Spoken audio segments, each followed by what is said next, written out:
What's going on, guys, and welcome back to the channel. I'm Chris, this is 4K Motoring, and today we're going to be changing the brake fluid on our 2022 Ducati Multistrada V4s. This has been requested by a couple of you guys in the comments from one of my last videos I'll link above. It's a pretty easy thing to do. A couple specialty tools may make this a little bit easier. I'll show you what I use, and we're going to get to it.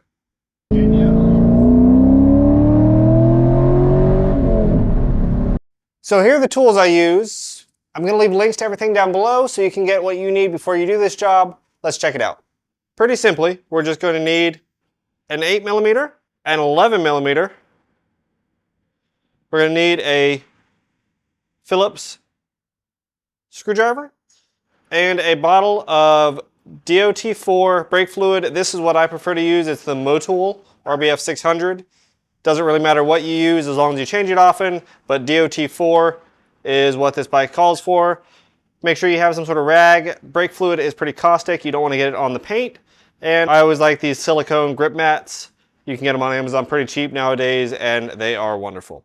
As far as our bleeders, I have two different models here that I use, and I'll be honest, this little one right here is the one I use most often. It seems to do the best job, honestly, and it is really high quality. I'm going to leave a link to this, like I said, in the description below. There might be one above the screen. I also use the Mighty Vac from time to time. This thing's awesome, especially if you have a large volume of fluid, but it's a little bit more cumbersome to use, and I don't think quite as effective.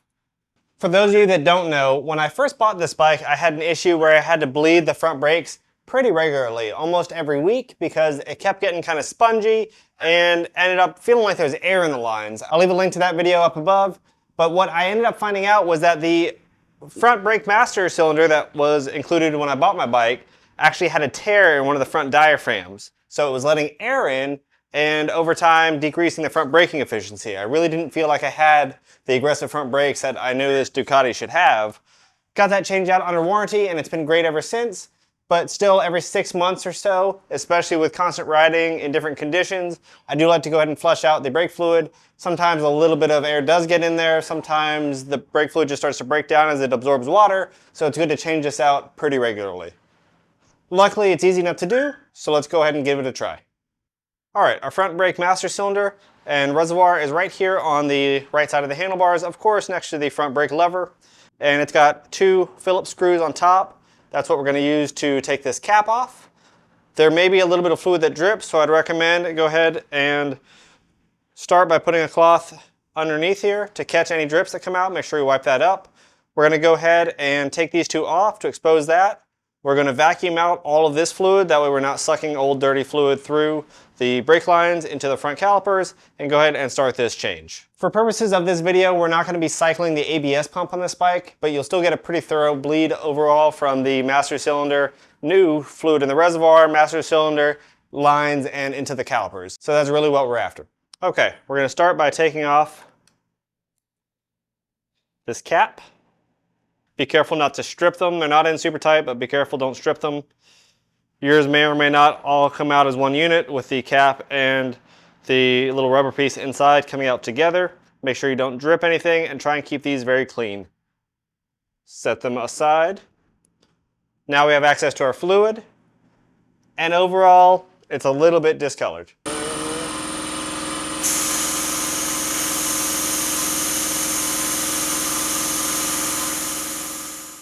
Take our brake fluid, top off our reservoir here.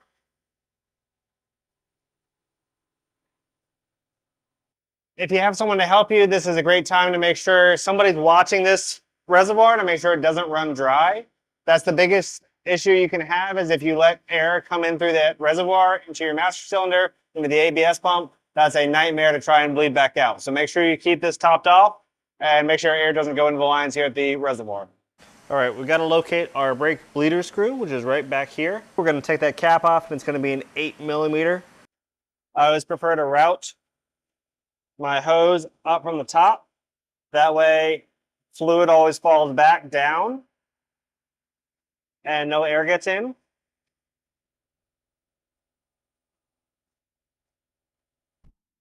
Okay, after applying a little bit of vacuum and pumping the lever a little bit with that bleeder screw open, we should have kind of a channel of fluid basically built up in our hose here. That way there's no air in the bottom.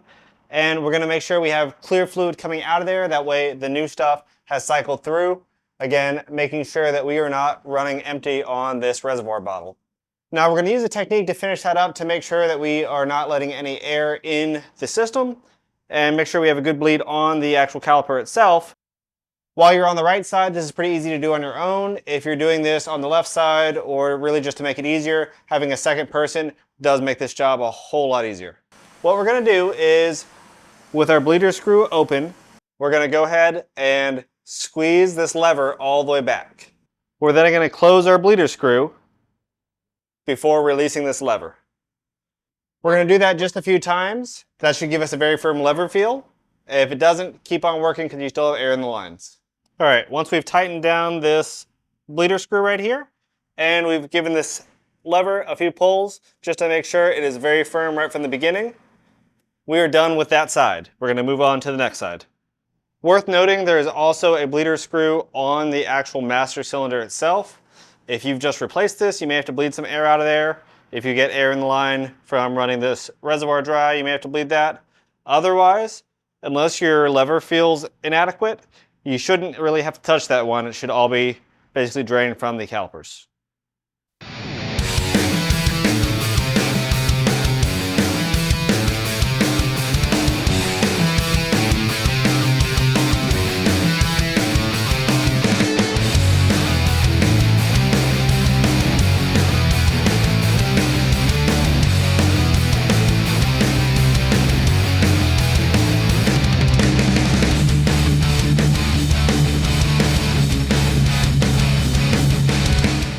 Okay, that is the process for the front brake. Overall, even without having really any issues, I'm noticing already a much firmer initial lever feel, which is pretty nice, and there's really no buildup. If you start compressing this lever and do it a couple times and it kind of builds pressure each time, you have air in your lines and you need to keep going to flush that out of there. Otherwise, if you get a nice firm feel the first time you pull this, and you can pull it 3 or 4 additional times, and no changes really happen, it feels exactly the same, you've done a pretty good bleed and you can move on. Now I do like to have the handlebars turned a little bit to the right. It is very helpful if we are on our center stand, because that puts this reservoir pretty much level so we can see exactly where that line is and where it needs to be. Right now we're halfway between the min and the max, so we're gonna get it close to the bottom of the max words. And then we're gonna go ahead and get this cap back on, make sure it is clean, reinstall it, and we are done with the front brakes. While we're over on this side, we're gonna do our clutch fluid as well. This one's really dirty, if you guys can see.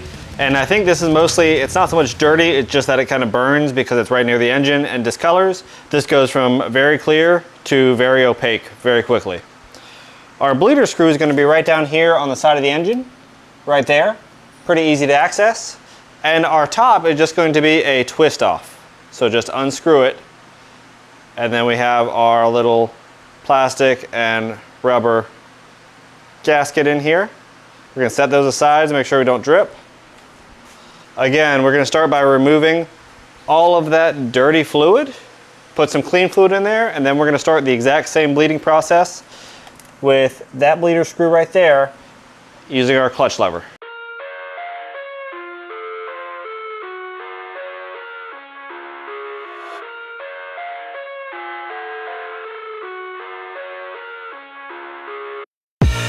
I live inside my own world of make-believe. Kids screaming in the cradles, profanities. I see the world through ice covered in ink and bleach.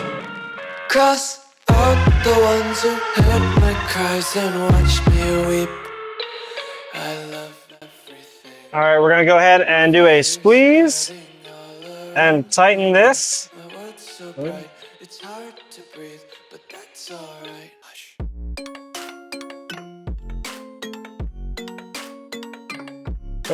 Another squeeze, open and close.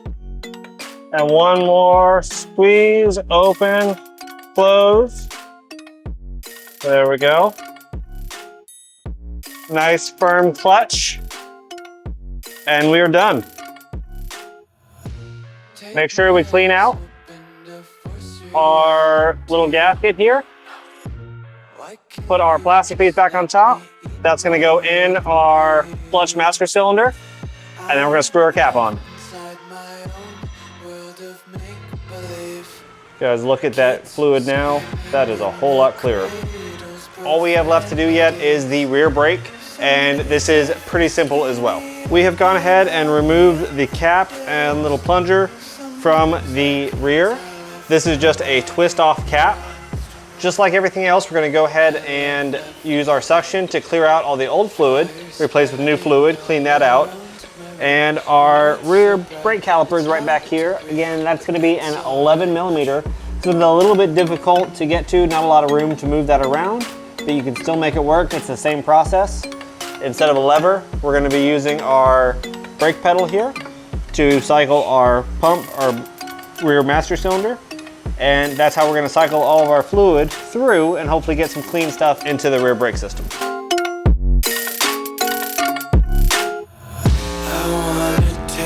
Content, hold your breath and feel the tension. Devils hide behind redemption. Honesty is a one-way gate to hell. I wanna taste consumption. Breathe faster to. All right, guys, I hope you found that helpful. For those of you that were requesting this, again, we bled the front brakes, the clutch side, and the rear brakes.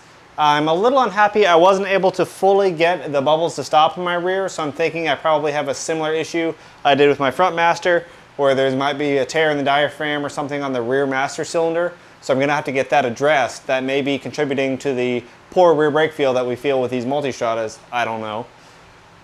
But otherwise, there's fresh fluid all the way around the bike. Hopefully step by step I've shown you how to do it. If you have any questions, feel free to leave them down in the comments below. I'll try and answer all of them. Otherwise, make sure you hit that like button and subscribe. We'll be back next time.